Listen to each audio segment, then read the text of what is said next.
두 번째 주일입니다. 오늘 제목이 하나님과 함께 사는 모습, 창세기 15장 1절부터 15절 본문입니다. 오늘은요, 창세기 15장의 믿음의 조상이라고 우리가 알고 있는 아브라함의 이야기를 잠시 하려고 합니다. 처음으로 정말 하나님을 믿고 하나님과 함께 했던 사람이 아브라함입니다. 그래서요, 처음 믿었던 하나님과 함께 살았던 그 아브라함을 통해서 하나님과 함께 사는 모습은 어떤 모습이었을까? 어떤 방식이었을까? 어땠을까? 라고 생각을 해보려고 합니다. 우리도 하나님과 함께 산다, 하나님과 동행한다라는 말을 자주 합니다. 과연 그것이 어떤 모습일까요? 어떤 모습이어야 하나님이 좋아하시는 모습일까요?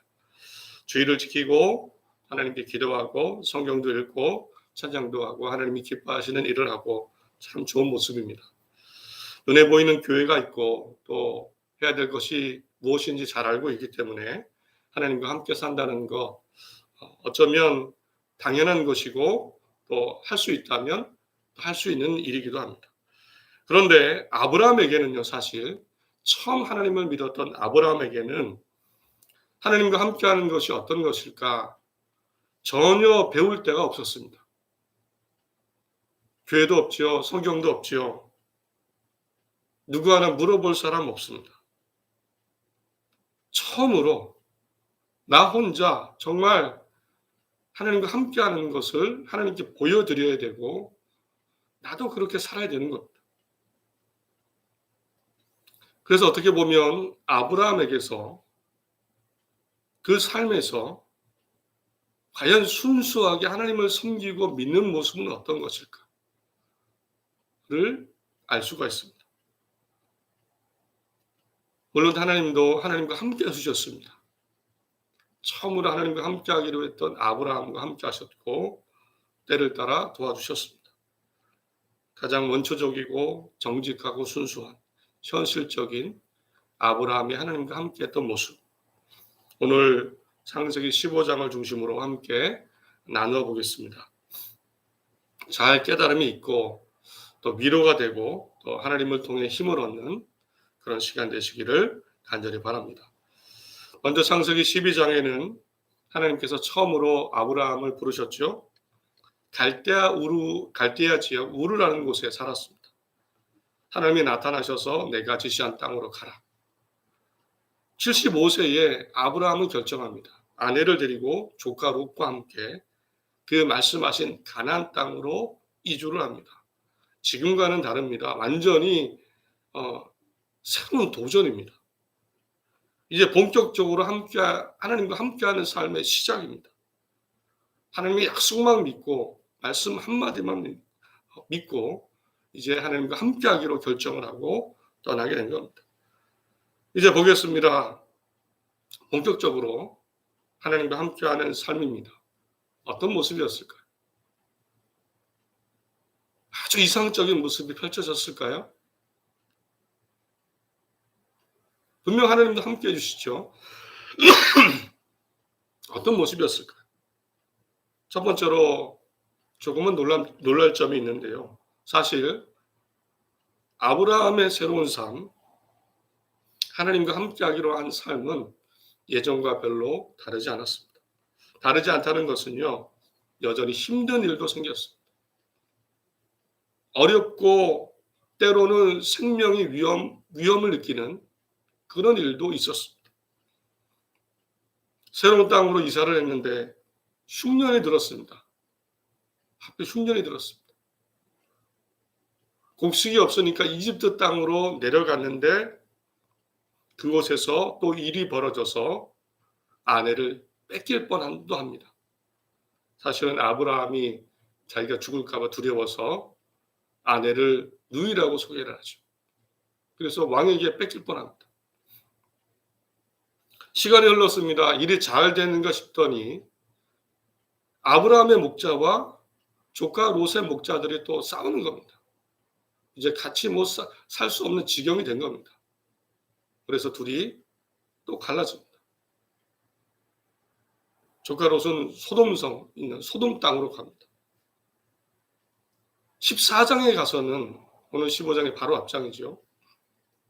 심지어는 전쟁을 하게 됩니다. 소돔 땅에 본가에서 살던 조카 롯이 전쟁에 휘말리고 잡혀가게 된 겁니다. 그냥 둘 수 없지 않습니까? 아브라함이 처음으로 전투를 하기로 결정을 하고 집에서 훈련시킨 318명을 데리고 쫓아가서 전투를 하고 조카 롯을 구해옵니다. 구해오기는 했지만 과연 아브라함이 예상한 삶이었을까요? 기대한 삶이었을까요? 하나님과 함께하면 큰 민족이 복을 받는다고 했는데 전투까지 하게 된 겁니다. 마음의 두려움이 찾아옵니다. 나도 이런 일이 벌어지면 어떡하나? 과연 우리의 미래가 밝을 수 있을까? 그래서 오늘 1절에 하나님이 나타나신 겁니다. 이후에 여호와의 말씀이 환상 중에 아브라함에게 임하여 이르시되 아브라함아 두려워하지 말라. 나는 내 방패여 너의 지극히 큰 상급이라.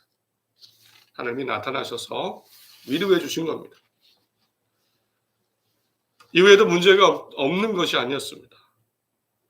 80세가 넘도록 아들이 없었고 오늘 본문에 나오죠. 하나님께 하소연합니다.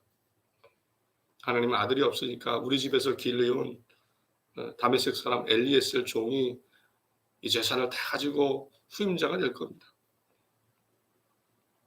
이런 하소연도 합니다.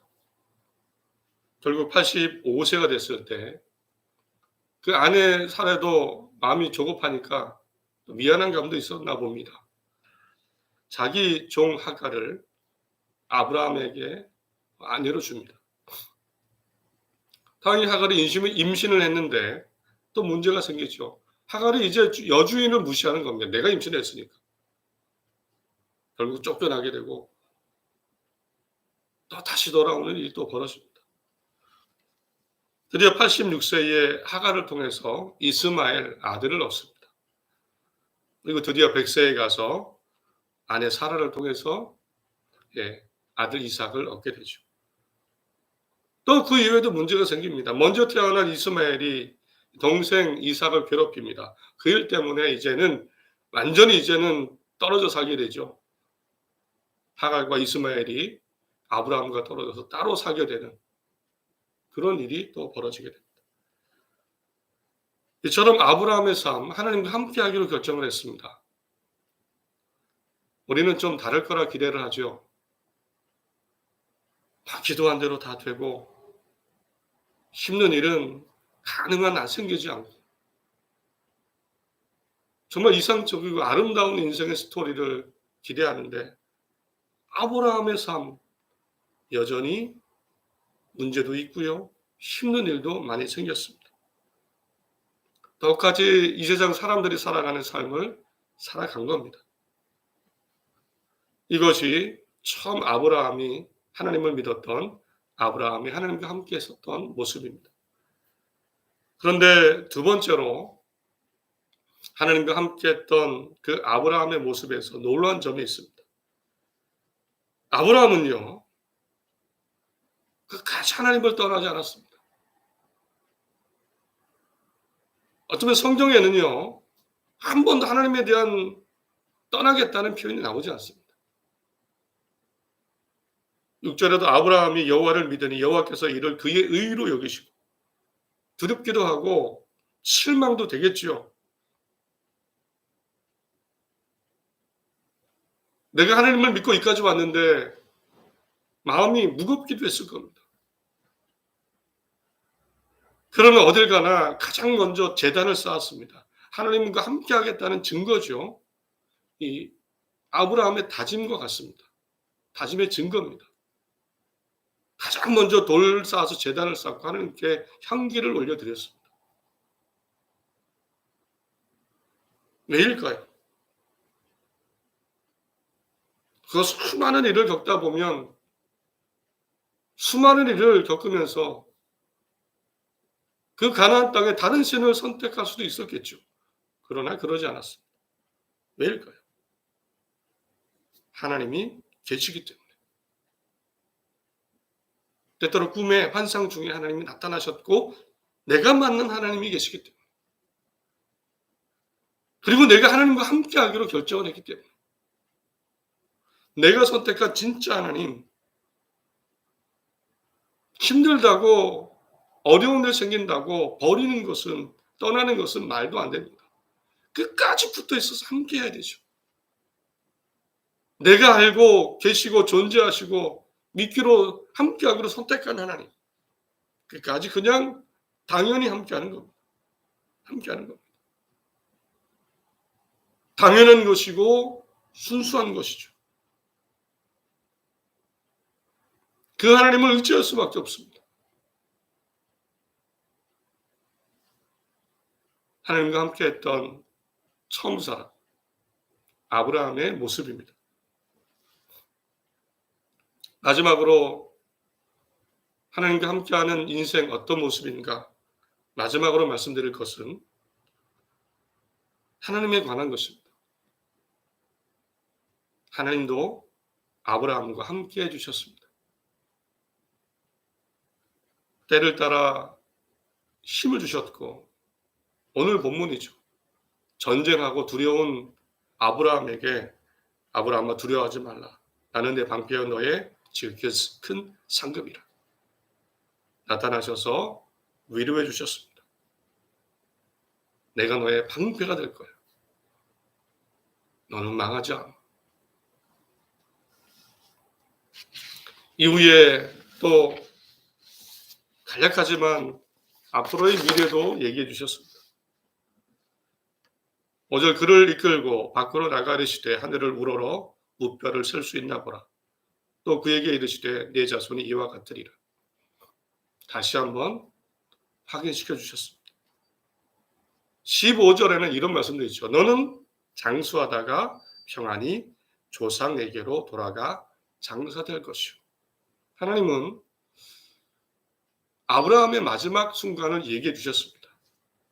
너는 장수하다가 평안히 조상에게로 돌아가 장사될 거야. 하나님이 함께 하신다는 겁니다. 하나님이 끝까지 함께 하신다는 겁니다. 전쟁에 지치고 두려워하고 여전히 내 길이와 다른 아브라함에게 하나님은 말씀하셨고 실제로 끝까지 아브라함과 함께 해주셨습니다. 이제 아브라함을 통해 하나님과 함께 사는 것 어떤 것일까, 어떤 모습일까 생각해 보시기 바랍니다. 나는 어떤 것으로 생각하고 있습니까? 주어진 일상, 힘든 일도 있고 어려운 일도 있죠. 내 기대와 다른 일들이 참 많이 벌어집니다. 내가 하나님을 믿는데 하나님을 믿지 않은 사람들과 별로 다르지 않게 느끼기도 하고, 내가 하나님을 믿는데 별로 크게 바뀐 것이 없는 것 같고 그렇게 느낄 수도 있습니다. 그렇게 살아가면서 과연 나는 하나님과 함께하는 것 어떤 것으로 이해하고 생각하고 있습니까? 오늘 아브라함은요, 당연히 하나님이 계시고 내가 선택한 하나님 끝까지 함께 했습니다. 또 그런 아브라함에게 하나님은 필요할 때 나타나셨고 도와주셨고 끝까지 하나님 앞에 갈 때까지, 이 세상이 끝날 때까지 함께 해주셨습니다. 함께하는 것, 우리가 지금 이 시대에 하나님과 함께하는 것도 이런 모습이 아닐까요? 여전히 우리는 똑같은 삶을 살아갑니다. 뭔가 특별한 것이 없는 것 같지만, 그러나 우리의 믿음의 모습, 함께하는 모습도 내가 하나님을 믿기로 선택했습니다. 우리는 하나님이 계시다는 것 알고 있습니다. 하나님이 계시다는 것 믿지 않는다면 지금까지 신앙생활 할 수가 없죠. 혹 어렸을 때, 혹 과거의 어느 순간에 정말 하나님을 살아계셔 내가 하나님을 믿을 거야 라고 선택했던 순간이 있을 겁니다. 그런 삶을 살아오며 내가 하나님과 함께 한다는 모습이, 신앙이 과연 어떻습니까? 아브라함과 같기를 원합니다. 하나님을 믿으니 의로 여겨주시는 그런 믿음이길 원합니다. 어떤 범위나 하나님을 믿고 함께하는 것에는 어떤 범위나 기준이나 한도가 없습니다. 하나님이 이렇게 해주시면 믿어야지. 하나님이 이만큼 해주시면 하나님을 섬겨야지. 이것이 아닙니다. 하나님과 함께 사는 것은 그냥 함께 사는 겁니다. 하나님이 계시고 내가 믿고 하나님이 또한 나와 함께 하시고 알맞게 인도하시기 때문입니다. 말씀을 맺습니다. 예수님이 왜 어린아이 같은 믿음을 칭찬하셨는지 이해가 됩니다. 어린아이들은 그렇지 않습니까? 처음 하나님을 믿기 시작하면 주일이면 당연히 의뢰 교회를 갑니다. 하나님께 찬양하려고, 기도하려고. 하나님 계시니까. 다른 어떤 것들 생각하지 않습니다. 아직 때가 묻지 않았죠. 하나님 생각하고 저도 그랬던 것 같습니다. 순수하고 정직하고 있는 그대로 하나님께 나아가는 모습. 우리도 하나님을 믿는 사람들입니다. 나이가 많이 들어갑니다. 이런저런 생각이 들어오고 따져봅니다. 평가를 하지요. 그러나 어린아이 같은 마음으로 하나님도 함께 하시기를 바랍니다. 내 삶에 변하지 않는 진리, 삶의 방식이 되기를 원합니다. 하나님과 함께 사는 것, 나의 인생이다. 감사하고 하나님께 예배하고 기도하고 힘들고 어려운 일 생기면 하나님께 도움을 구하고 분명 하나님께서도 아브라함에게처럼 나에게도 우리 가족에도 교회에도 알맞게 역사하실 것을 믿습니다. 새로운 한 주의 시작입니다. 죄인인 우리를 위해 그 아들 예수님을 대신 죽게 하시고 하나님의 나라를 생명을 거저주신 좋으신 하나님이 여전히 함께 하십니다. 힘을 내시고 담대하시길 바랍니다. 한 주간 살아가실 때 하나님과 함께하는 모습이 하나님 보실 때의 아름다운 모습이시기를 간절히 바랍니다. 하나님도 함께 하실 것을 믿습니다.